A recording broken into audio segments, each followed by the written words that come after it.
insya Allah akan banyak kejutan buat teman-teman semua. Tentang apa sih ini terbuai oleh kesolehan ini? Terus apa sih masalahnya untuk kita dan apa yang bisa kita amalkan untuk kehidupan sehari-hari gitu kan sekalian. Namun sambil menunggu yang lain, ya sama-sama kita saksikan video inspirasi ini. Kalau Anda orang baik, maka Anda akan selalu mendapatkan kebaikan-kebaikan dalam hidup.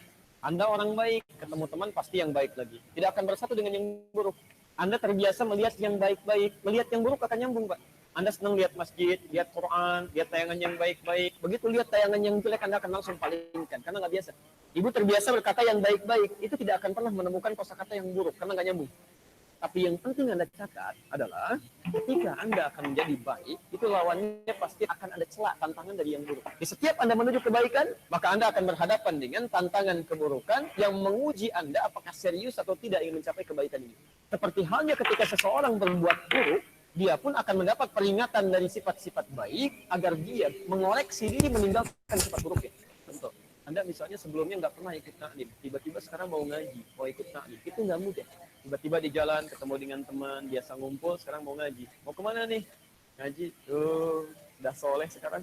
Masya Allah ya. Jangan takut dengan hal-hal yang muncul ketika dihadapkan pada Anda, itu cuma tantangan, ujian. Tidak ada manusia yang lepas dari celah. Malaikat dicela, Allah dicela oleh orang kafir. Rasul dicela, Anda bukan Allah, bukan malaikat, bukan Rasul, nggak mau dicela, itu mustahil. Kalau Anda orang baik, pasti Anda dapat celaan dari orang jelek. Kalau Anda orang buruk, pasti Anda akan dicela oleh orang baik untuk mengingatkan bahwa ada yang salah dalam diri Anda.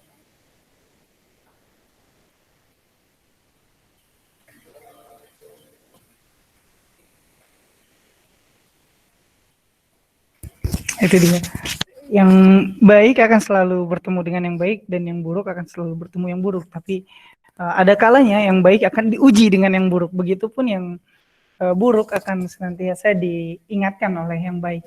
Nah, tinggal kita di sini kawan inspirasi sekalian memilih mau jadi yang baik atau mau jadi yang buruk. Tentu kita nggak mau menjadi yang buruk ya. Kalau mau buruk jangan sekalian. Kalau mau baik baik sekalian. Nah itu dia. Maka jangan soleh sendiri teman-teman sekalian, karena itu adalah bagian daripada tablis iblis, perangkap iblis. Nah, untuk sejauh apa kita akan ngebahas tentang terbuai oleh kesolehan ini gitu ya bersama Ustadz Zulkarnain, seorang pembina Yung Ngaji Bogor. Masya Allah, teman-teman mungkin banyak sudah kenal gitu ya, bisa di-add juga Instagramnya nain_Zulkarnain gitu ya. Di wadah inspirasi ini kita disupport oleh Mau Jadi Baik, Rumah Hijrah, dan juga Yung Ngaji Bogor. Bagi teman-teman yang ingin tergabung ataupun ingin mensupport wadah inspirasi, kami sangat mempersilahkan gitu ya, karena kami ingin sekali menjadikan wadah inspirasi ini sebagai wadah teman-teman untuk menginspirasi, mengambil inspirasi dan sebagainya gitu. Jadi jangan pernah ragu untuk terjun ke dalam dunia dakwah, apalagi berorganisasi yang sama-sama kita senang, bahagia dalam ketaatan, Masya Allah. Dan juga informasi selanjutnya bagi teman-teman, mohon mengaktifkan mode mute-nya untuk kondusivitas kajian kita di malam ini. Kalau ada yang ingin bertanya, silahkan tulis di kolom komentar yang ada di sebelah kanan atas. Kalau teman-teman online-nya dengan laptop, kalau teman-teman online dengan handphone bisa klik tombol di tengah yang ada gambar message-nya, itu bisa dikirimkan pertanyaan di sana. Ya mungkin itu pengantar dari saya. Seperti apa sih yang akan kita bahas tentang terbuai oleh kesolehan? Kenapa memang dengan orang-orang soleh gitu? Seorang orang soleh itu seperti apa? Dan bagaimana kita untuk mengaplikasikan kesolehan kita ini yang sesungguhnya di dalam kehidupan kita sehari-hari. Baik, langsung saja kepada Ustadz Zulkarnain, saya persilahkan. Tafadhol maskur Ustadz.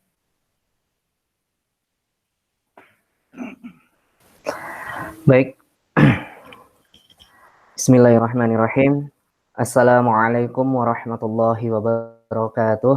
Waalaikumsalam. Alhamdulillahi rabbil alamin. Huwallazi arsala rasulahu bil huda wa dinil haqq liyuzhirahu 'alad dini kullih wa kafa billahi syahida. Asyhadu an la ilaha illallah wa asyhadu anna Muhammadan 'abduhu wa rasuluhu la nabiyya ba'dah.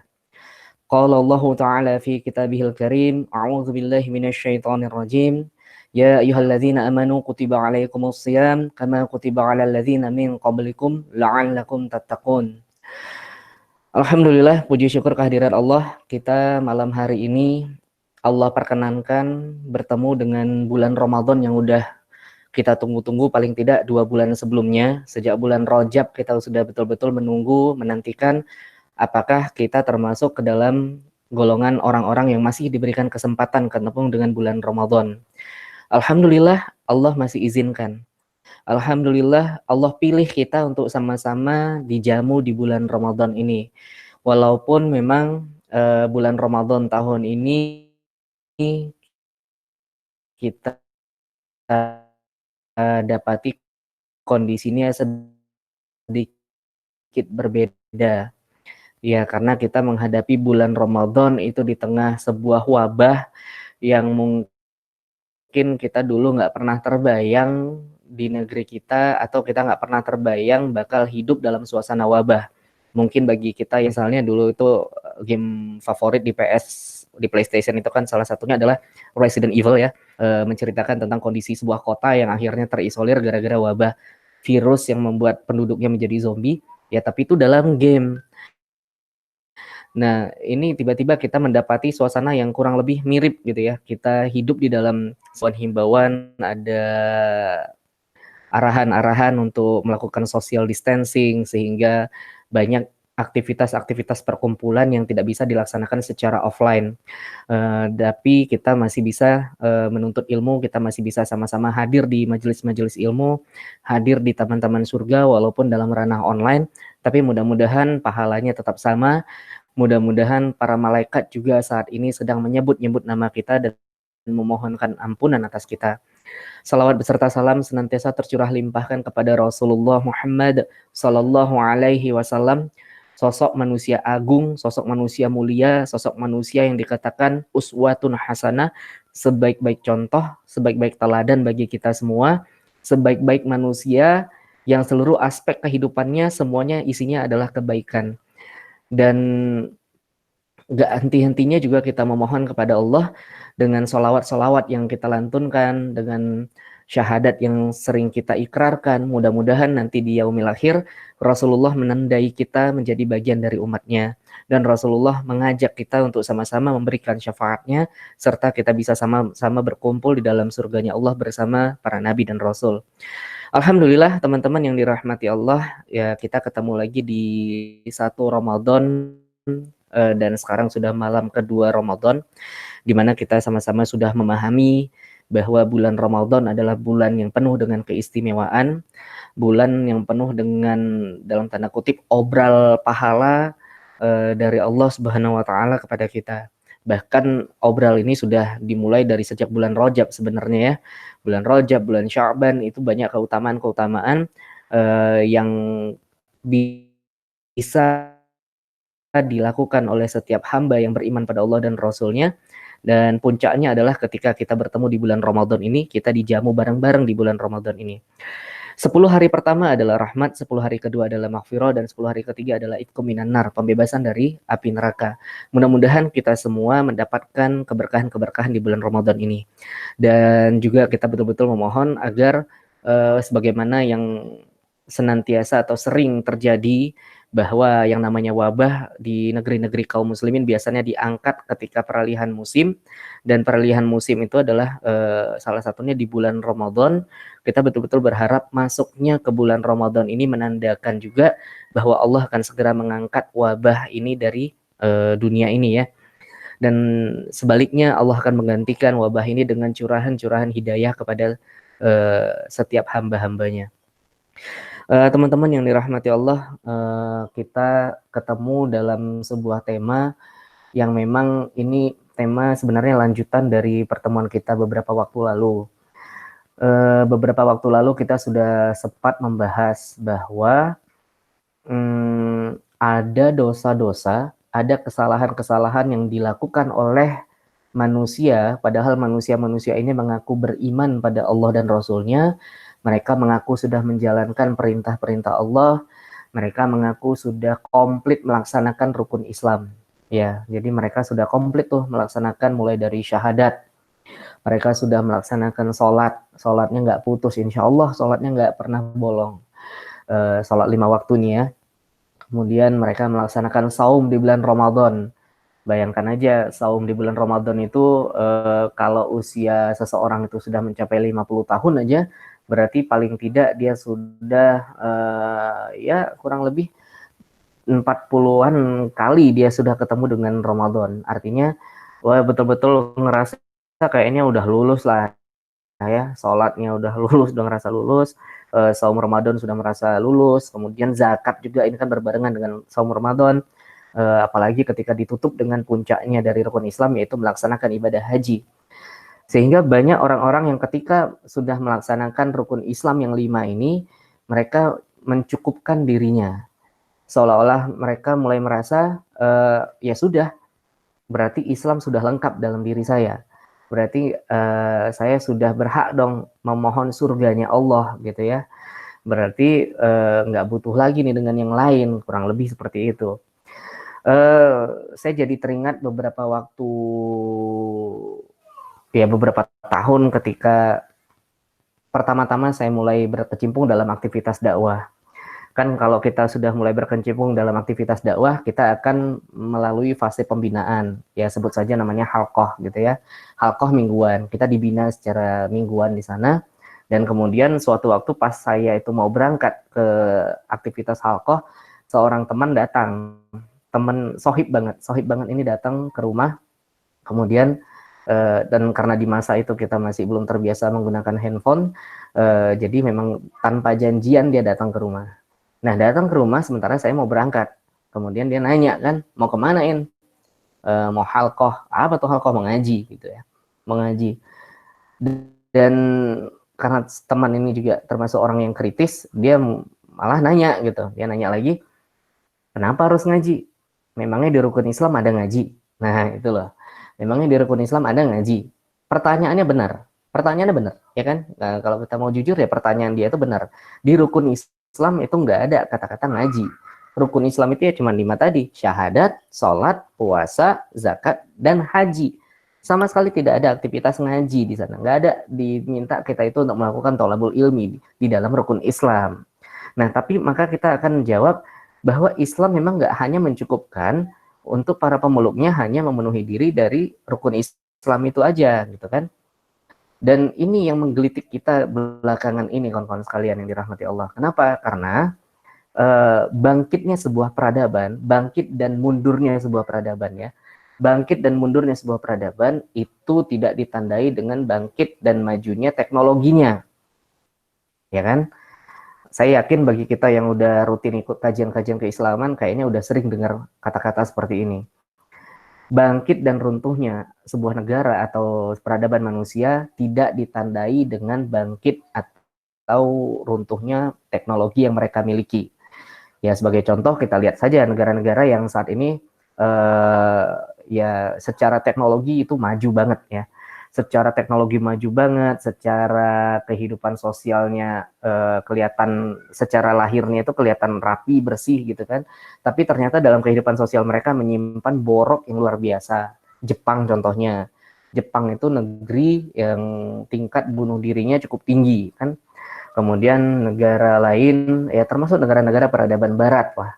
Negara-negara peradaban barat juga sama gitu. Mereka kelihatan maju secara teknologi, tapi mundur dari sisi moral, mundur dari sisi adab, mundur dari sisi kemanusiaan, mundur semua.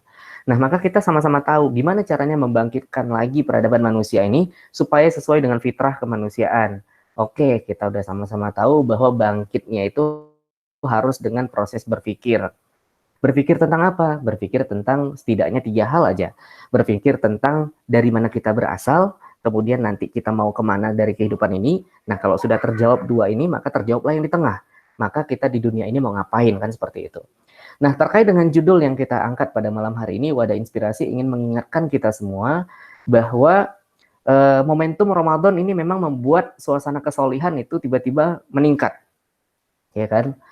Tiap tahun itu seperti itu. Alhamdulillah tiap tahun Allah masih kasih kesempatan Dari 11 bulan mungkin manusia ini terlenakan dengan dunia, dari 11 bulan manusia kayak nggak peduli halal haram, tapi begitu masuk bulan Ramadan, semuanya mendadak Islami, semuanya mendadak solih, semuanya mendadak tiba-tiba mendekat pada agama. Ya alhamdulillah, Ramadan ini memang momentum gitu ya, momentum bagi kita semua untuk sama-sama taubatan nasuha, gitu kan. Apalagi kita pernah mendengar diajarkan sebuah lafaz doa, Robbi habli minas sholihin. Nah, kita diminta untuk mendoakan agar kita dan anak-anak keturunan kita itu terdiri dari orang-orang yang saleh, terdiri dari orang-orang yang taat, gitu kan. Iya, menjadi orang yang saleh itu cita-cita kita banget. Cita-cita banget. Keinginan kita semua menjadi orang-orang saleh. Bahkan orang-orang yang memang aktivitasnya selama ini maksiat sekalipun, ya dalam hati mereka juga sebenarnya pengen supaya punya anak-anaknya itu soleh. Ya, kita mungkin pernah dengar cerita misalnya para pelacur-pelacur di kawasan-kawasan lokalisasi misalnya. Mereka tetap pengen anak-anaknya tuh belajar ngaji, mereka tetap pengen anak-anaknya tuh diajarin sholat, mereka tetap pengen anak-anaknya itu ya jadi orang-orang yang benar, nggak ngikutin mereka, nggak ngikutin jalan kehidupan mereka yang sudah salah kan gitu. Artinya fitrah manusia menuju kesolihan, ya itu wajar. Nah, perkara yang rada bikin kita itu apa ya, rada nggak apa bahasan yang pas, ya rada kurang tepat lah. Rada kurang tepat itu adalah ketika memaknai kesolihan itu hanya sebatas kesolihan pribadi saja gitu, sehingga ada beberapa kalangan dari kaum muslimin ketika melihat begitu banyaknya fitnah yang ada di dunia saat ini, khususnya fitnah yang menimpa kaum muslimin, mereka memutuskan untuk tidak ambil pusing. Contohnya begitu. Mereka memutuskan untuk berpikir, oh ya sudahlah, yang penting kan kita nggak kena, yang penting kita baik-baik saja, yang penting kita masih dalam koridor ketaatan. Iya, alhamdulillah kalau kita memang nggak terbawa fitnah-fitnah seperti itu, gitu kan. Tapi patut juga kita renungkan bahwa Islam itu tidak membatasi agar kesolihan itu hanya berhenti pada diri sendiri. Kalaulah hanya berhenti pada diri sendiri, maka Rasulullah nggak akan diminta untuk berdakwah. Simpelnya kan gitu. Dan ini udah sering kita dengar, saya yakin udah dengar. Dan kalau hanya memutuskan untuk solih pada diri sendiri, maka Rasulullah mungkin hanya mencukupkan dirinya solih, istrinya Khadijah menjadi solihah, kemudian anaknya kemudian menjadi solih-solihah, kemudian sepupunya Ali bin Abi Thalib, ya keluarganya aja gitu. Tapi ternyata tidak. Ternyata nggak begitu. Rasulullah dengan kalimat yang terkenal begitu setelah menerima wahyu, Rasulullah mengatakan kepada Bunda Khadijah, la rohata ba'dal yaum. Sungguh wahai Khadijah, la rohata ba'dal yaum. Bahwa setelah hari ini nggak akan ada lagi hari istirahat. Nggak akan ada lagi hari yang santai-santai. Artinya memang Rasulullah memahami bahwa kesolihan yang diembankan kepada dirinya itu harus ditularkan ke banyak orang. Sebagaimana yang kita sudah sama-sama paham, wa ma arsalnaka illa rahmatan lil alamin. Jadi tidaklah diutus Rasulullah, tidaklah diutus Muhammad Shallallahu Alaihi Wasallam dengan risalah yang beliau emban itu kecuali untuk menebar rahmat kepada sekalian alam. Nah, gimana caranya menebar rahmat menjadi tersebar ke seluruh alam kalau kesolihan itu hanya terbatas pada diri sendiri? Nah, yang kita maksud kesolihan itu hanya terbatas pada diri sendiri, contoh paling nyatanya adalah ketika kata-kata begini sering kita dengar. Ya sudahlah, kalau memang mau menjadi muslim yang baik, jadilah muslim yang baik. Tapi tolong jangan bawa-bawa politik. Nah, ini kan beberapa kali kita dengar. Walaupun memang beberapa tahun belakangan ini kita lihat definisi-definisi ini sudah mulai disadari oleh kaum muslimin gitu ya, bahwa Islam itu mengatur juga urusan politik. Tapi teman-teman coba lihat deh di luar sana. Walaupun fenomena hijrah, walaupun fenomena komunitas-komunitas dakwah menjamur di banyak kota saat ini, tapi tetap mayoritas yang lain itu masih menganggap aktivitas politik itu tidak dicampurkan dengan agama. Benar nggak? Ya coba aja dilihat di keluarga besar kita misalnya gitu ya. Masih banyak yang menganggap bahwa Islam itu nggak mengatur sedemikian rupa sampai urusan politik gitu. Sehingga muncul kata-kata tadi, ya kalau mau berpolitik jangan bawa-bawa agama. Kenapa? Karena agama itu suci, sementara politik itu aktivitas yang penuh dengan kekotoran. Ya, sebenarnya mereka menyadari bahwa aktivitas politik saat ini, aktivitas yang mereka lihat saat ini dalam definisi politik yang mereka pahami, memang semuanya penuh dengan aktivitas-aktivitas yang penuh dengan sesuatu yang kotor gitu. Mulai dari aktivitas korupsinya, mulai dari aktivitas membuat hukum yang bisa dibeli dan banyak hal contohnya ya. Nah, itu memang fakta yang sebenarnya mereka sadari sehingga mereka menganggap ya begitulah politik. Tapi perlu kita pahami bahwa dalam Islam, karena Islam itu memang diturunkan menjadi risalah terakhir dan dia betul-betul sempurna, dan kita juga diminta untuk udkhulu fis-silmi kafah. Kita diminta untuk berislam itu secara total. Kita diminta berislam itu secara menyeluruh, kawan-kawan sekalian. Kita nggak diminta berislam itu hanya memilih untuk melaksanakan sholat saja. Kita nggak diminta berislam itu hanya memilih untuk melaksanakan aktivitas sedekah saja. Kita nggak diminta berislam itu hanya melaksanakan aktivitas saum saja. Enggak. Kita diminta untuk berislam secara kafah. Kita diminta berislam untuk keseluruhan. Artinya apapun yang ada dalam syariat Islam wajib kita ambil, dan apapun yang dilarang itu wajib kita hilangkan. Simpelnya kan gitu. Apalagi kita berada di bulan Ramadan. Ini bulan yang betul-betul pas banget momennya supaya kita itu nyadar lagi, supaya kita itu mau merenung lagi sejauh mana saat ini kita sudah berislam secara kafah. Tapi kan kita sekarang hidup di negara yang nggak melarang aktivitas agama. Iya. Dalam aktivitas yang mana dulu kan gitu. Kita kan masih bisa sholat, iya. Kita kan masih bisa saum, benar. Kita kan masih bisa zakat, benar. Tapi apakah perintah Islam cuman itu, kawan-kawan sekalian? Kan enggak. Banyak perintah-perintah dalam Islam yang justru saat ini kita nggak bisa lakukan itu. Nggak usah langsung bicara tentang khilafah lah misalnya. Kita misalnya bicara tentang riba aja. Kita tahu riba itu haram, tapi riba juga masih banyak di sekitar kita, ya kan? Kita tahu khamr itu haram, tapi khamr juga masih banyak di sekitar kita. Benar, kita memang secara pribadi masih bisa menolak untuk tidak minum khamr. Tapi khamr masih ada dijual bebas di negeri kaum muslimin. Nah, kalau orang yang sudah terbuai dengan kesolehan pribadi, dia akan menganggap, ya sudahlah, itu bukan urusan saya. Ya sudahlah, yang penting saya tidak meminum khamr. Tapi sebagaimana yang kita bahas di pertemuan kemarin ya, kondisi merasa apatis, kondisi merasa pasif atas kemaksiatan yang dilakukan oleh orang lain, ini justru mengakibatkan dosa itu ngalir kepada dia tanpa dia sadari. Ini yang kita khawatirkan, teman-teman sekalian. Kita mati-matian di Ramadan, kita mati-matian berusaha untuk taat, kita mati-matian menjaga supaya kita itu menahan lapar, menahan dahaga, menahan pandangan, dan segala macam. Tapi ternyata ada dosa yang terus ngalir. Sementara kita merasa kita udah soleh nih, kita merasa kita udah taat nih, kita merasa sudah dengan jenggot, dengan jubah, dengan sorban, kita merasa sudah, ya sudahlah, kita sudah mendapatkan ampunan Allah. Jangan-jangan ternyata dosa itu masih ngalir. Karena kita diam, karena kita mulai merasa dengan kesolehan kita nggak butuh lagi untuk peduli dengan kondisi umat. Dengan kata lain, nggak peduli dengan urusan politik. Kenapa? Karena dalam Islam ternyata definisi politik bukan kekuasaan. Di dalam Islam definisi politik secara simpel adalah riayah su'unil ummah, mengurusin urusan umat. Jadi segala hal yang berkaitan dengan kepengurusan umat, kepengurusan urusan masyarakat, itu adalah bagian politik menurut Islam. Tentang bagaimana manusia mendapatkan sandang, pangan, papan. Tentang bagaimana manusia mendapatkan hak untuk bisa mengakses pendidikan. Tentang bagaimana manusia mendapatkan akses untuk mendapatkan kesehatan. Itu urusan politik.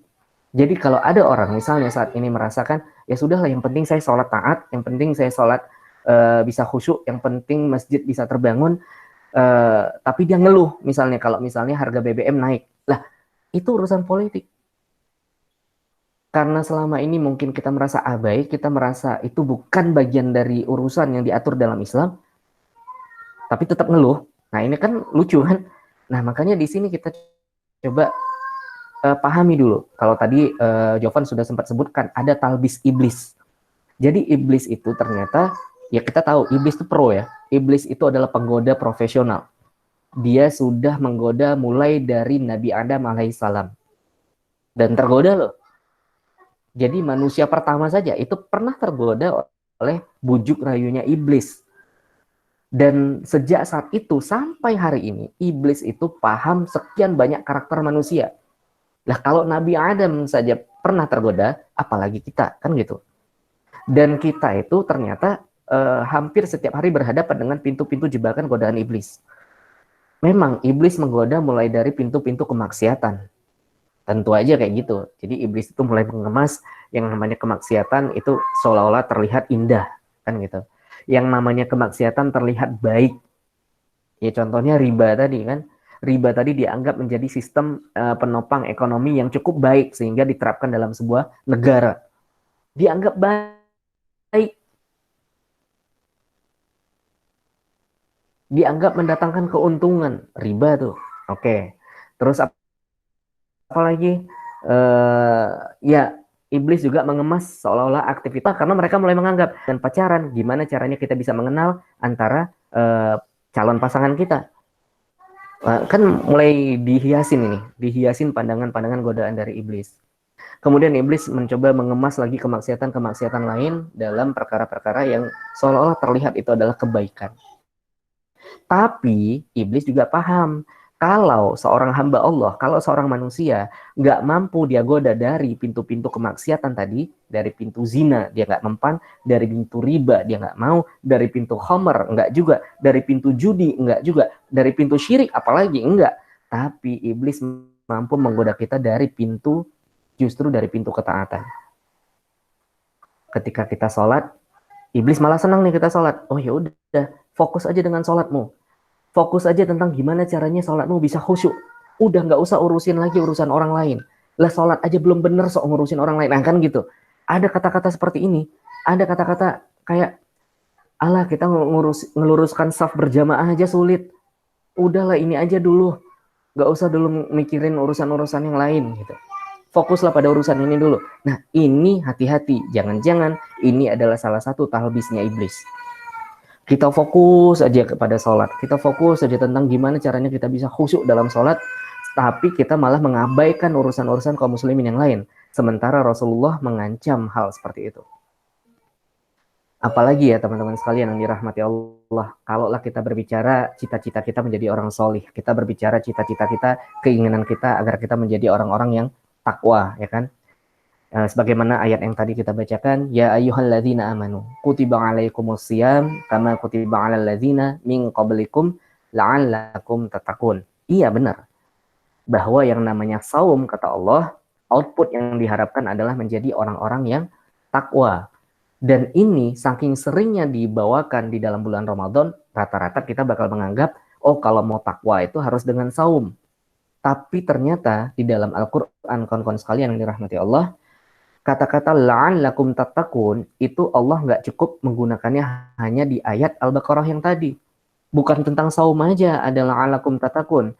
Contoh misalnya di Al-Baqarah ayat 21. Di sana juga ada frase la'allakum tattaqun.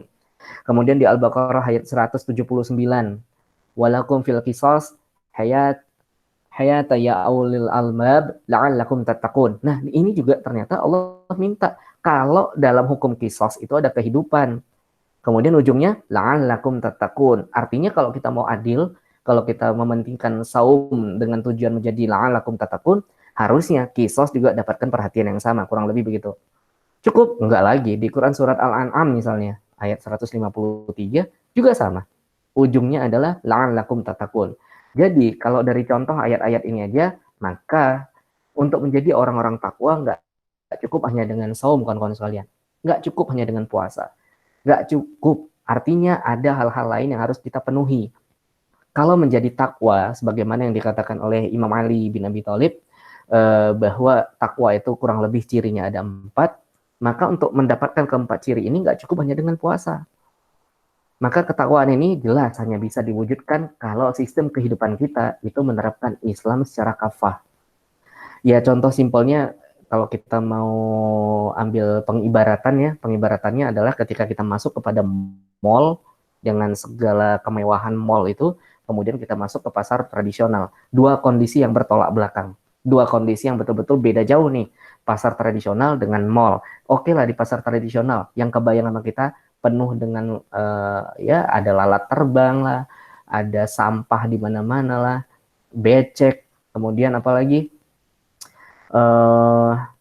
ya mungkin ngelihat orang meludah di sana juga biasa kan gitu. Tapi beda dengan mall. Kita nggak akan menemukan orang yang meludah sembarangan di sana. Kita nggak akan menemukan orang yang buang ingus sembarangan di sana.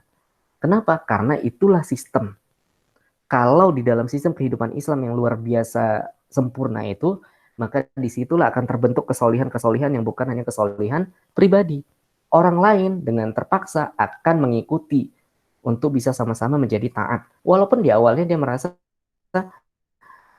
oh, ya ini nggak cocok dengan saya misalnya. Tapi karena kebiasaan, karena memang lingkungan menerapkan seperti itu, mau nggak mau lama-kelamaan dia akan beradaptasi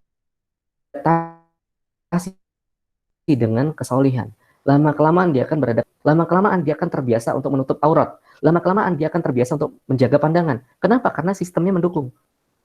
Ya sebagaimana Ramadan yang kita lihat saat ini. Segala suasananya mendukung untuk supaya kita menjadi taat. Walaupun belum kafah ya, benar aja belum kafah. Ya kita masih bisa lihat orang berburu takjil juga masih ada yang buka aurat kan. Orang berburu takjil masih ada yang boncengan antara yang cowok dengan cewek yang bukan mahram, masih ada. Nah, yang kita harapkan adalah kesolihan-kesolihan ini menebar menjadi kesolihan yang sifatnya jamaah, kesolihan yang sifatnya lebih massal. Dengan kesolihan inilah kita berharap Allah akan mencurahkan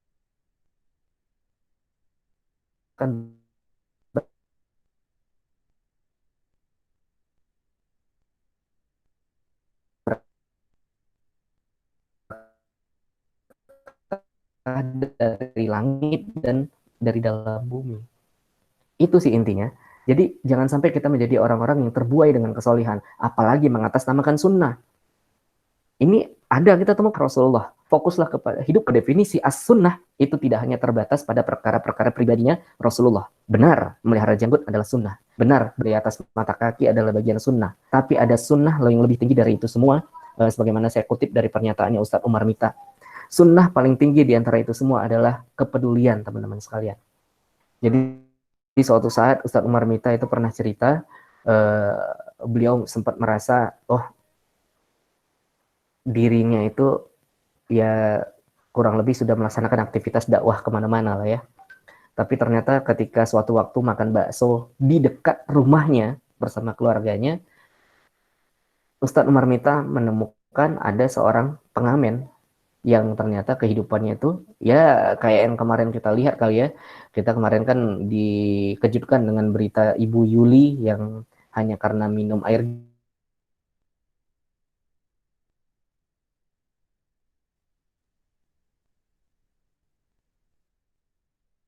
galon kemudian meninggal dunia kan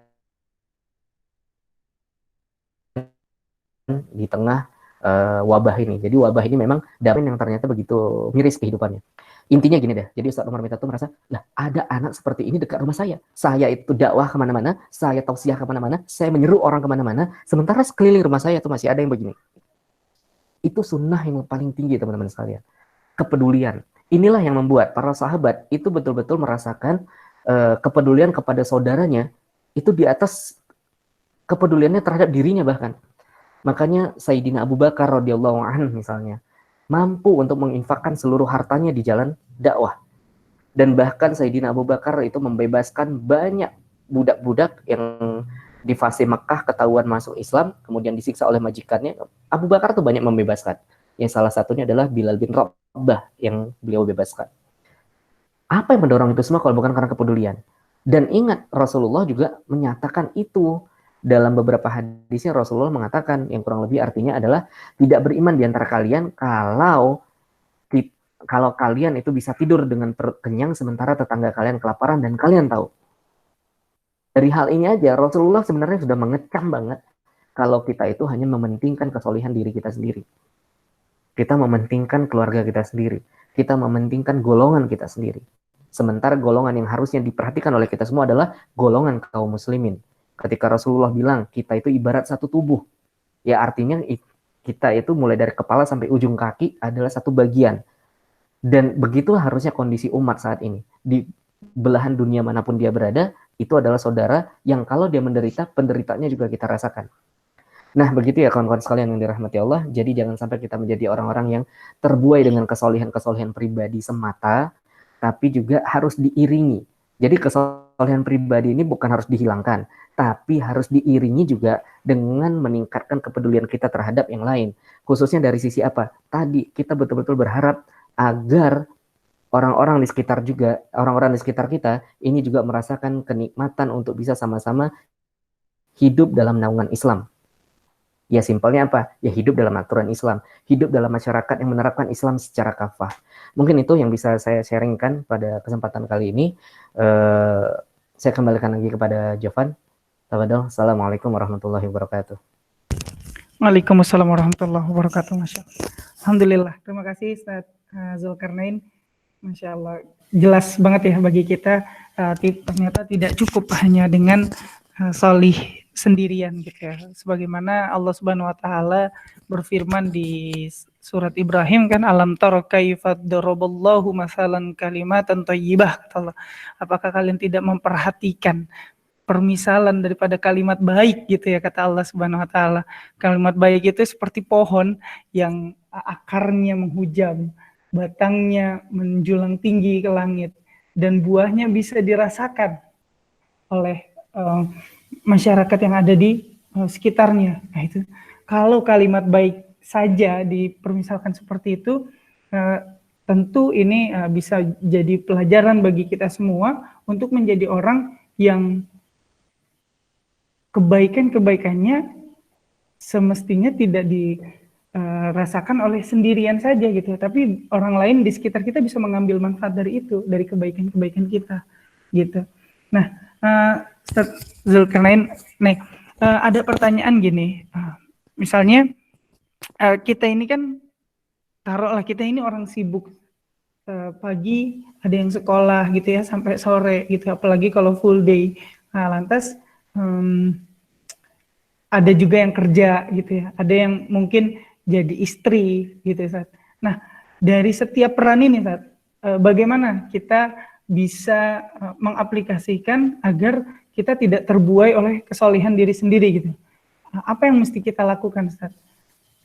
Langkah-langkah apa yang perlu kita kerjakan gitu, agar kita tidak fokus dengan diri sendiri nih? Nah, gitu Ustaz, kurang lebih. Silakan Ustaz. Iya.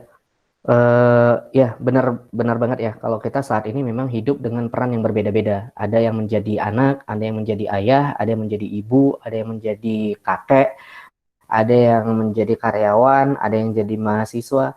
Intinya dengan peran apapun yang kita punya saat ini, kita memang dituntut untuk sama-sama saling peduli antara satu tubuh dengan tubuh yang lain tadi, antara satu umat ini tadi. Dengan cara apa? Banyak hal. Tapi yang paling penting memang harus kita kelola adalah manajemen waktunya terlebih dahulu. Pertama-tama kita justru harus betul-betul sadar bahwa umat ini saat ini dalam kondisi yang betul-betul terpuruk. Ya kan? Kalau Allah katakan kita itu khairu ummah, sementara faktanya saat ini kita bukan khairu ummah. Ya buktinya ya lihat aja, kita adalah orang-orang yang menjadi konsumen. Kita adalah orang-orang yang bahkan oleh orang-orang yang sama sekali. Apapun peran kita harus paham dulu bahwa saat ini kondisi umat saat ini sedang terpuruk dalam banyak aspek. Jadi kalau misalnya kita sebagai istri, misalnya kita juga harus paham bahwa banyak istri-istri di luar sana, banyak ibu-ibu di luar sana yang juga saat ini dalam kondisi yang jauh dari keimanan. Kita sebagai anak, kita juga harus paham bahwa banyak anak-anak di luar sana yang saat ini sangat jauh dari aspek ketaatan. Nah, dari banyaknya peran yang berbeda ini, justru sebenarnya kalau dimulai dengan aktivitas yang sama, yaitu aktivitas memahami bahwa saat ini problematika umat adalah karena tidak adanya diterapkan Islam di tengah-tengah mereka, maka masing-masing peran ini tadi bisa saling bersinergi ya. Apalagi di kantoran, para mahasiswa, apalagi mahasiswa adalah pedulian di tengah-tengah masyarakat. Intinya semua elemen masyarakat ini harus sama-sama melaksanakan aktivitas yang saat ini memang diwasiatkan Rasulullah kepada kita. Kita adalah kaum, kita adalah umat yang mendapatkan pekerjaan para nabi dan rasul. Apa itu? Pekerjaannya adalah dakwah. Dan kalau tadi dakwahnya dakwah seperti apa yang harus kita lakukan? Ya, dakwah itu adalah dakwah untuk menghantarkan hidayah ke seluruh alam. Adapun kadang-kadang ketika menghantarkan hidayah ke seluruh alam, kita terhadapkan dengan masalah-masalah misalnya, maka disinilah Islam menetapkan metodenya gitu ya. Kalau dalam sebuah negara, Islam tuh punya politik luar negeri dan ada politik dalam negeri misalnya. Nah, Islam tuh punya metodenya. Kalau politik luar negerinya apa? Politik dalam aktivitas dakwah itulah yang harus dilakukan. Nggak cukup sendirian. Makanya tadi Solih itu nggak bisa sendirian. Aktivitas dakwah yang diminta oleh Rasulullah, yang dicontohkan oleh Rasulullah, dan dilanjutkan oleh para sahabat adalah aktivitas dakwah yang berjamaah. Jadi aktivitas dakwahnya itu harus dengan sebuah jamaah yang khas, dengan sebuah jamaah yang visinya sama, sebuah jamaah yang tujuannya sama. Jadi harus sama nih geraknya semua gitu ya. Dan kemudian harus dipahami juga bahwa aktivitas dakwah para nabi itu adalah aktivitas dakwah yang sangat-sangat politis. Sangat politis. Siapapun nabinya. Contoh misalnya Nabi Ibrahim alaihissalam. Nabi Ibrahim alaihissalam dakwahnya tentu saja politis. Kenapa? Menentang kekuasaan yang saat itu berkuasa. Raja Namrud. Ya kan? Walaupun ya intinya adalah menanamkan tauhid. Nabi Ibrahim ingin mengajarkan bahwa la ilaha illallah la ilaha illallah, bahwa para nabi yang lain, Nabi Musa sama menghadapi Firaun. Artinya apa? Hampir semua para nabi dan rasul aktivitas dakwahnya pasti berhadapan dengan pihak-pihak yang saat itu sedang berkuasa. Lah ini kan berarti aktivitas dakwahnya apa? Politik. Nah, ini yang harus dipahami oleh setiap elemen dakwah tadi. Jadi dakwah itu bukan hanya sekadar memperbaiki akhlak. Dakwah itu hanya sekadar gimana caranya kita memakmurkan masjid. Dakwah itu bukan hanya sekadar gimana caranya para muslimah mau menutup aurat. Tapi lebih dari itu gimana caranya agar Islam mampu tampil ke puncak kekuasaan, dan Islam itu mampu menaungi semuanya dengan aturan Islam tadi. Bukan orangnya ya. Kalau orang Islamnya yang kita hantar ke puncak kekuasaan, kayaknya dari dulu kita udah berhasil. Ya kan? Coba presiden kita dari dulu aja muslim semua. Hanya orangnya yang muslim, tapi juga sistem Islamnya yang kita harus tampilkan ke puncak. Ini yang harus dilakukan oleh setiap elemen tadi. Baik itu sebagai ibu, sebagai istri, sebagai mahasiswa, sebagai anak, sebagai pelajar. Semuanya bisa berkontribusi di sana sesuai dengan kapasitasnya masing-masing. Wallahu a'lam. Alhamdulillah. Nah, ini tadi menggelitik lagi, Ustaz. Tadi kan disinggung tentang apapun peran kita itu tidak lepas dari kewajiban untuk berdakwah gitu ya. Nah, yang jadi pertanyaan tadi kan juga sempat disinggung tentang dakwah itu perlu berjamaah. Nah, ini dia. Sedangkan kan kita banyak ini aja kumpulan-kumpulan orang yang mengatasnamakan dakwah gitu. Yang jamaah itu yang seperti apa, Ustaz? Karena kan ada apakah cukup berjamaah itu di kita masuk organisasi lain, organisasi Islam gitu ya, masuk mungkin organisasi kampus, pekerjaan, organisasi masyarakat dan sebagainya, atau kelompok-kelompok komunitas gitu kan, di sana ada yang ngaji, mau jadi baik, rumah hijrah, apakah itu termasuk dengan berjamaah atau tidak? Nah gitu. Nah ada juga yang menggelitik tentang kan kita sempat pernah juga nih kita mendengar tentang ada hadis yang Rasulullah bilang Islam itu akan terbagi ke 72 atau 73 kelompok. Hanya satu yang selamat. Nah, yang selamat itu seperti apa, Ustaz? Silakan. Monggo. Iya, ini sebenarnya pertanyaan-pertanyaan yang dulu juga sempat saya dan teman-teman tanyakan ya. Jadi jamaah seperti apa yang harus kita ikuti, kan seperti itu. Kalau memang kita dakwah itu harus berjamaah, maka kita harus ikut jamaah yang mana. Dan saya juga dulu termasuk orang yang merasakan, saya nggak harus gabung kemana-mana lah. Islam itu kan satu, gitu kan. Dan Rasulullah dulu nggak bikin organisasi apa-apa kok. Nah itu bayangan saya waktu itu. Tapi ternyata enggak. Jadi kalau kita betul-betul memaknai sirah nabawiyah, bahwa di sana Rasulullah memang membentuk kutlah-kutlah dakwah. Rasulullah membentuk kelompok-kelompok dakwah berjamaah. Mulai dari Rasulullah membina para sahabat, dan itu di dalam sirah dikatakan di dalam rumahnya Al-Arqam bin Abil Arqam, itu Rasulullah rutin mengadakan pembinaan para sahabat di sana. Kenapa kita katakan pembinaan? Karena Rasulullah bukan hanya sekedar ta'alim muta'alim, tapi Rasulullah menginstal semangat yang sama kepada para pengikutnya. Makanya kita lihat ada Bilal bin Rabah yang langsung berani menunjukkan keislamannya. Ada ya apalagi Umar bin Khattab yang langsung berani menawarkan agama Islam ini kepada orang lain. Abu Bakar juga sama. Dan hebatnya memang pembinaan atau kaderisasi dari Rasulullah adalah menjadikan mereka itu betul-betul menjadi kader-kader dakwah tanpa menghilangkan karakter asli dari orang-orang tertentu. Gitu. Umar dengan ketegasannya ya tetap tegas setelah memeluk Islam. Abu Bakar dengan kelemah lembutannya tetap lemah lembut. Gitu. Jadi nggak berubah sama sekali. Yang berubah adalah bahwa visi hidup mereka menjadi berubah. Nah itu jadi dakwah berjamaah. Jamaah seperti apa? Nah nyari kriteria jamaah sebenarnya simple. Yang sesuai dengan Quran dan Sunnah. Udah gitu aja. Jadi yang sesuai dengan Al-Quran dan As-Sunnah. Nah nanti silakan teman-teman lihat aja. Jamaah dakwah A misalnya. Sesuai nggak dengan Al-Quran dan Sunnah? Kalau memang sesuai, silahkan bisa diikuti. Ada jamaah B, sesuai dengan Al-Quran dan Sunnah, silahkan. Ada jamaah C juga sama. Nah, tapi yang lebih penting lagi yang harus kita cermati adalah bahwa visi besarnya memang harus sama-sama menyatukan seluruh elemen kaum muslimin ini dalam satu kepemimpinan. Dalam satu urusan yang sama. Dalam satu naungan yang sama.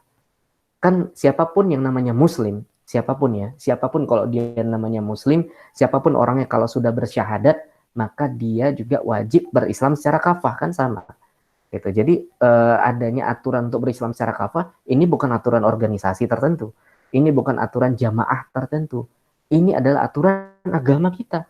Jadi cari jamaah yang memang mengarah ke sana juga. Dan saya lihat ya sekarang ini, apalagi di Indonesia sejak beberapa tahun belakangan sudah mulai menguat tuh semangat untuk nggak lagi terbatas dengan pengkotak-kotakan kelompok dakwah. Sudah mulai ada event Muslim United, ada event Hijrah Fest yang menyatukan berbagai macam ustadz dengan latar belakang. Alhamdulillah. Jadi sekarang eranya memang sudah mulai era untuk menyatukan kelompok-kelompok dakwah ini tadi. Jadi silahkan teman-teman cari aja jamaah dakwah yang mana, tapi coba diperhatikan mana yang paling sesuai dengan Al-Quran dan As-Sunnah. Itu yang lebih wajib untuk kita ikuti, teman-teman sekalian. Nah, itu kalau dari kelompok jamaahnya. Nah, kemudian tentang hadis yang tentang 73 golongan, ini seingat saya jawabannya rada panjang. Karena hadisnya memang lafaznya panjang. Redaksinya itu cukup panjang. Tapi yang pernah saya dapatkan penjelasan tentang hadis ini adalah yang dimaksud dengan jamaah yang selamat di situ adalah jamaah yang punya kepemimpinan yang satu. Dengan kata lain adalah jamaah kaum muslimin ini sudah punya satu pemimpin yang mereka akui secara bersama. Ya kalau terminologinya apa ya al-khilafah itulah al-jamaah yang dimaksud. Nah itu secara singkatnya ya jawabannya bahwa al-jamaah yang dimaksud dalam hadis Rasulullah itu adalah al-jamaah yang punya kepemimpinan yang satu. Begitu. Masya Allah. Terakhir Ustaz. Nih, menyikapi ketika kita ingin berdakwah, ketika ingin terjun di aktivitas dakwah, Ustaz, tentu seperti tadi ya, kita akan diuji dengan orang-orang yang tidak suka dengan dakwah. Bahkan tidak segan orang-orang tersebut untuk mengeluarkan kata-kata celaan gitu ya. Alah lulusan umum kok dakwah gitu.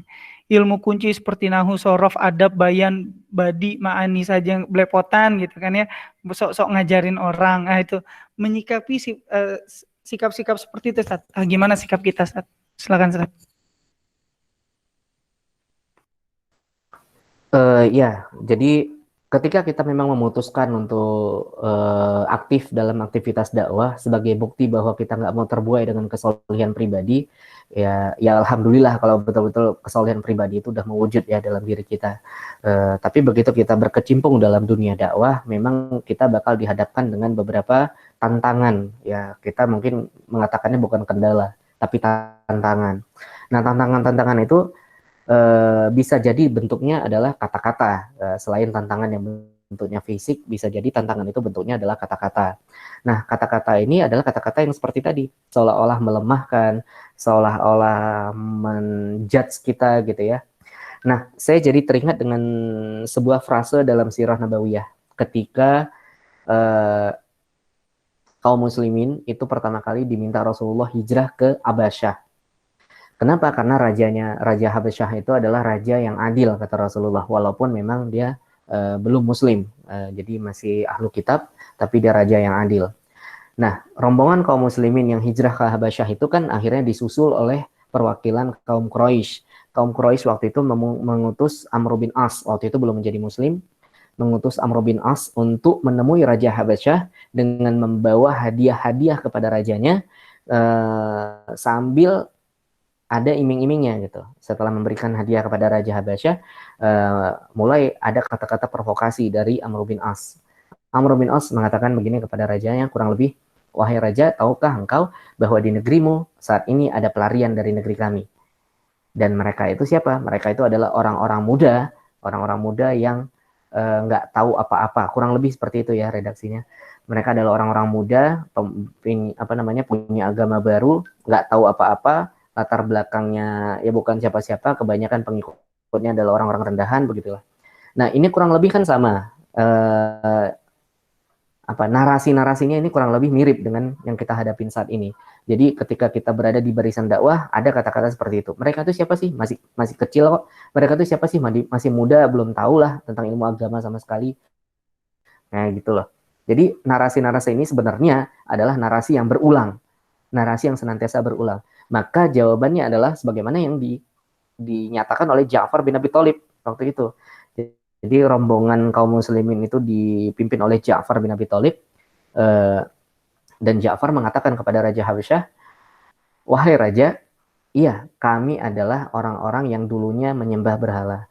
Kami adalah orang-orang yang dulunya adalah suka berjudi. Kami orang-orang yang dulu suka berzina. Kami suka membunuh anak perempuan kami. Intinya apa? Ja'far menyebutkan perbandingannya. Before afternya Ja'far menyebutkan. Ja'far menyebutkan dulu kami itu buruk. Kemudian sekarang kami baik. Nah, ini mungkin yang bisa jadi rumus yang bisa kita lakukan teman-teman sekalian. Kalau ada sentimen-sentimen seperti itu kepada kita ketika kita mulai berdakwah, ketika kita mulai bergabung dalam jamaah dakwah, iya, kita memang bukan lulusan pesantren. Iya, mungkin bahasa Arab kita masih belepotan. Iya, mungkin hafalan Quran kita juga masih sedikit. Tapi kita harus tunjukkan perubahan-perubahan itu dalam diri kita. Kita harus tunjukkan kalau kita memang sudah meyakini aktivitas dakwah adalah jalan kita, maka kita tunjukkan sedikit demi sedikit perubahan sikap kita. Mungkin tadinya kita emosional, tadinya kita gampang marah. Nah, maka kita akan rubah itu. Kita akan mulai rubah, kita mulai tata lagi hati kita, tata lagi adab kita. Kenapa? Karena untuk kultur timur kayak Indonesia, seringkali yang kejadian adalah orang nggak lagi melihat apa yang diucapkan, tapi orang melihat adab orang yang mengucapkan. Walaupun yang kita sampaikan adalah kebenaran, tapi begitu adab kita dianggap nggak sesuai bagi mereka, maka kekurangan itu yang terus-menerus dimunculkan, ya kan? Apalagi kultur kita begitu sering banget begitu. Jadi nggak lagi melihat, nggak objektif lagi. Jadi nggak lagi melihat sebenarnya yang disampaikan oleh anak ini kebenaran apa enggak sih, yang hak apa enggak, tapi langsung melihat ini anak kapasitasnya cukup nggak untuk menyampaikan ini, nah, gitu. Nah, padahal sifat seperti inilah yang dimiliki iblis, kawan-kawan sekalian. Jadi hati-hati juga. Sifat seperti itulah yang dimiliki iblis waktu itu. Kenapa? Iblis itu, dia kan nggak mau bersujud kepada Adam. Kenapa? Karena dia merasa sok tahu, kan gitu. Sok taunya kenapa? Dia sok tahu bahwa Adam itu adalah makhluk rendahan. Karena diciptakannya dari tanah, sementara dia dari api. Jadi dia seolah-olah nggak mau menerima kebenaran yang datang dari pihak yang lebih rendah dari dia. Itu sikapnya iblis. Nah, hati-hati juga ketika kita dalam dunia dakwah ketemu hal-hal seperti ini. Yang pertama memang harus istighfar, kita mohon perlindungan kepada Allah, dan kemudian yang tadi, ya mau nggak mau kita harus tunjukkan memang ada perubahan-perubahan sikap, ada perubahan tingkah laku kita. Jadi bukan hanya perubahan penampilan, tapi juga kita tunjukkan hari demi hari kita menjadi lebih baik. Ini yang mungkin menjadi kunci. Ya kita ambil contoh Ustadz Felix lah ya. Ustadz Felix juga dalam tanda kutip berhasil membuktikan itu di keluarganya. Ya, kurang lebih seperti itu. Wallahu a'lam. Baik, jazakallah khair Ustaz Zulkarnain. Sebetulnya ini ada lagi pertanyaan gitu ya, yang baru saja muncul pertanyaan ini. Kayaknya ini cukup urgent juga ya. Tapi waktu kita udah sedikit lagi. Mohon izin ya kawan-kawan sekalian. Satu aja deh, satu pertanyaan aja. Ini ada dua, tapi satu pertanyaan aja. Mohon izin teman-teman sekalian, mohon ridhonya kita terlambat sedikit. Assalamualaikum Ustadz, mohon izin bertanya, saat ini banyak perusahaan yang PHK karyawannya, sehingga pengangguran di negeri ini semakin bertambah. Dan baru-baru ini, pemerintah mengeluarkan kartu prakerja.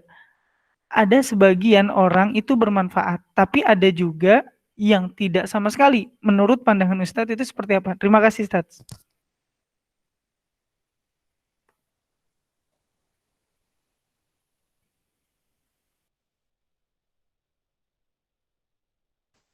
Iya, mungkin lebih tepatnya jangan pandangan saya ya, tapi pandangan Islam.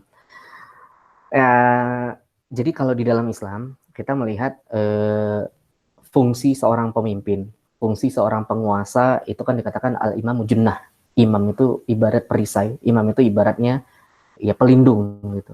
Karena dia pelindung dan ini disetarakan dengan saum. Saum juga junnah. Saum itu adalah pelindung dari hawa nafsu. Nah, pemimpin adalah pelindung, di mana di belakang pemimpin inilah rakyatnya berlindung, masyarakatnya berlindung. Berlindung dari apa? Ya dari tadi, dari kemiskinan, dari kekurangan rizki, dari kriminalitas, dari pokoknya dari segala hal yang menyulitkan dalam hidupnya. Ya disitulah pemimpin itu berfungsi gitu ya. Nah, adapun kejadian yang terjadi di negeri kita lah katakan begitu, sehingga akhirnya jutaan orang terancam PHK di tengah-tengah wabah seperti ini, kita bisa bilang bahwa inilah salah satu bukti ketika Islam tidak diterapkan, maka yang terjadi adalah kerusakan demi kerusakan. Satu. Terus kedua, inilah bukti bahwa sistem selain Islam itu tidak mampu memberikan kesejahteraan. Ya kan? Dalam sistem yang dianut negara kita misalnya, sistem yang dianut negara kita misalnya tingkat kesejahteraan mulai dari rata-rata pendapatan kan gitu. Rata-rata pendapatan lah ini kan yang namanya rata-rata ya. Kalau misalnya ada 100 orang, ada 100 orang nih, ada 100 orang, kemudian rata-rata pendapatannya adalah 2 juta rupiah misalnya. Itu kan rata-rata pendapatan.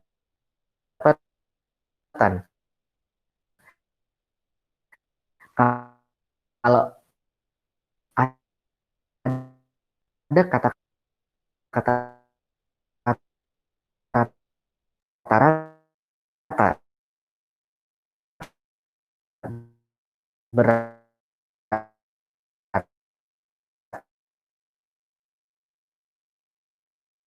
tidak semua orang itu dalam 100 orang tadi pendapatannya 2 juta rupiah per bulan. Ada yang 15 juta, ada yang cuma 200 ribu. Tapi begitu dijumlah, di bagian sistem perekonomian kapitalisme yang saat ini, yang patut diperhatikan adalah 2 juta.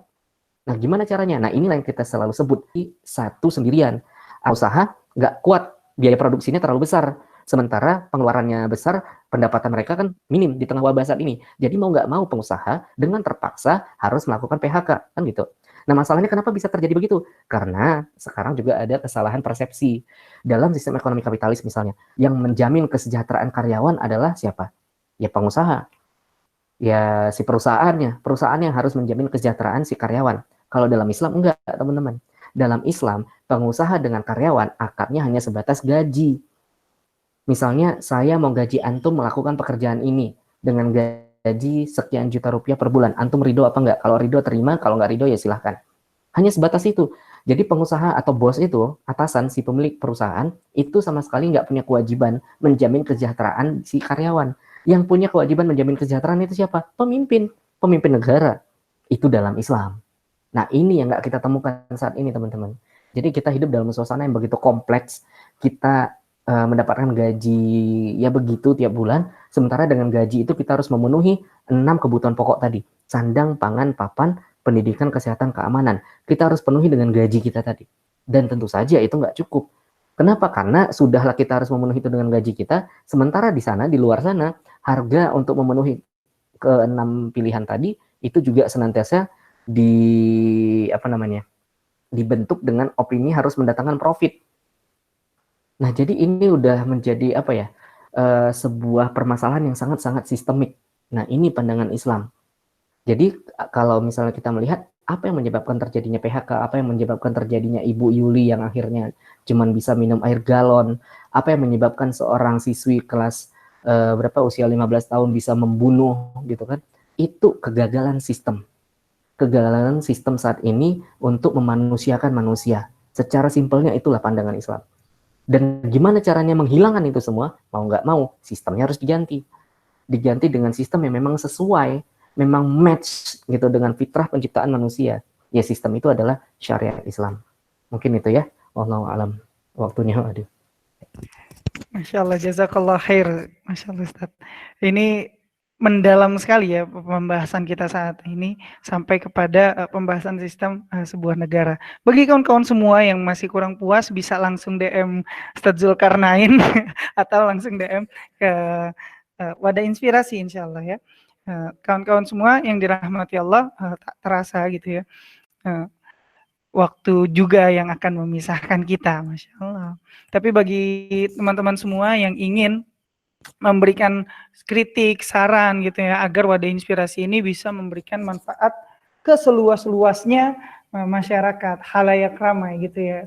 Kalau tadi filosofi saya ambil dari Quran, itu tentang perkataan yang baik gitu ya, biar Wadah Inspirasi ini bisa memberikan buah gitu kepada masyarakat sekitarnya gitu. Teman-teman bisa kirimkan kritik dan sarannya ke bit.ly atau bit.ly/win questionnaire. Sekali lagi bit.ly atau bit.ly/win questionnaire.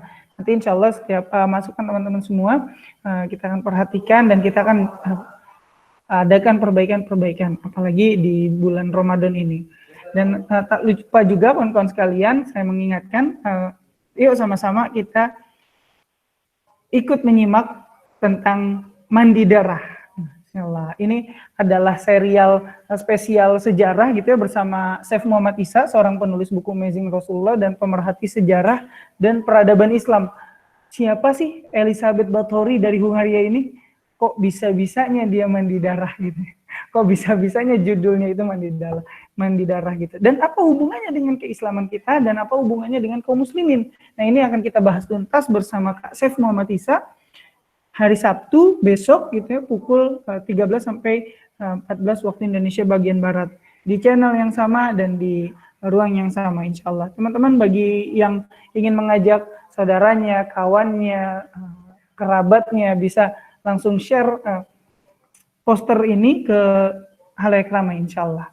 Mungkin itu yang bisa saya sampaikan. Jazakallah khair sekali lagi kepada Ustadz Nain Zulkarnain yang telah memberikan kita banyak ilmu. Semoga ilmu ini bermanfaat untuk kita yang masih stay at home gitu ya. Dan kita bisa mengaplikasikannya ke seharian agar hidup kita nggak sia-sia, nggak hanya jadi kaum rebahan gitu ya. Baik, itu saja yang bisa saya sampaikan. Kurang lebihnya mohon maaf kawan-kawan sekalian, mohon dibukakan pintu maaf. Wabillahi taufiq wal hidayah. Wassalamualaikum warahmatullahi wabarakatuh. Sampai ketemu di Mandi Darah bersama Kak Chef Muhammad Isa. Iya, sama-sama kita tutup dengan doa kifaratul majelis. Subhanakallahumma wa bihamdika asyhadu an la ilaha illa anta astaghfiruka wa atubu ilaik. Mobil. Butuh mobil. Jadi yang punya dealer mobil. Saat kita butuh cabai keriting, jangan pergi ke bengkel motor. Bukan sayur.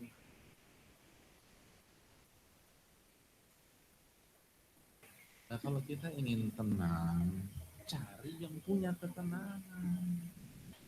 Dan yang punya ketenangan sudah menyampaikan dalam surat Al-Fatihah ayat 4, "Walladzi anzalas sakinata fi qulubil mu'minin. Dialah Allah yang menurunkan ketenangan dalam hati bagi orang-orang beriman. Allah datangnya ke majelis-majelis yang menjelaskan tentang Allah, bukan ke tempat lain. Anda mau cari ketenangan ke Allah lah. Ala bidzikrillah tatma'innul qulub. Ketahuilah dengan berzikir kepada Allah hati menjadi tenang.